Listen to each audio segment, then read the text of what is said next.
Hello everybody, my name is Ananya Rajput and today my topic is constitutional rights for the students of India. So the most important and crucial resource for a country's development is its students. A country's future is created by students. Every student, especially college students, should be aware of their legal rights.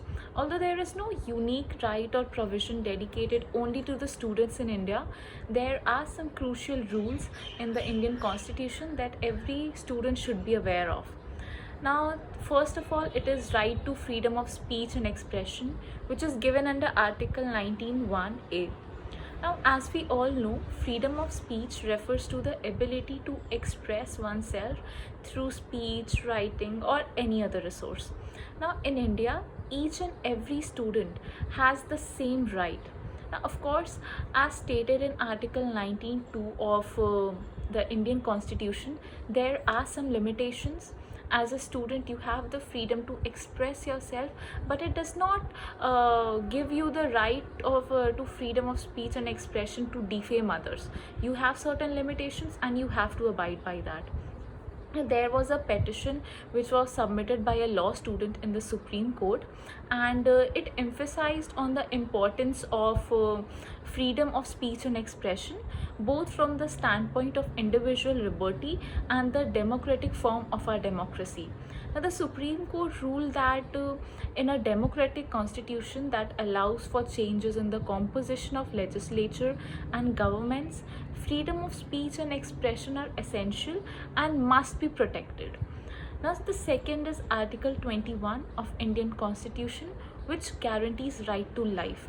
Now, while striking down a regulation for disciplinary action under the Delhi School Educational Rules 1973, a divisional bench of the Delhi High Court ruled that children should not be exposed to corporal punishment in schools and that they should receive education in an environment of freedom and dignity, and there should be an environment where fear should not be there.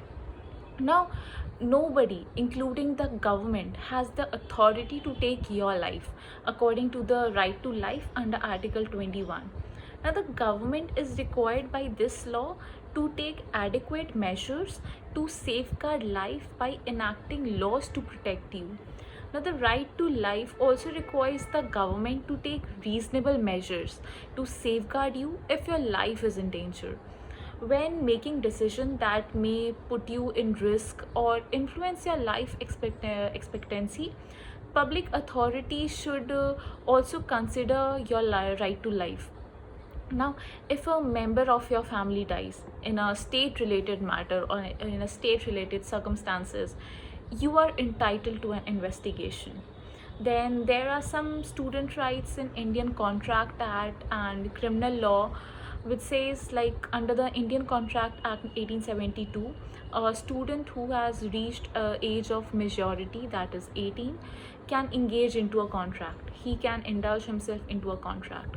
Then, according to IPC, Indian Penal Code, children under the age of 7 and are exempted from criminal liability, whereas children from 7 to 12 are held responsible for their action based on the maturity.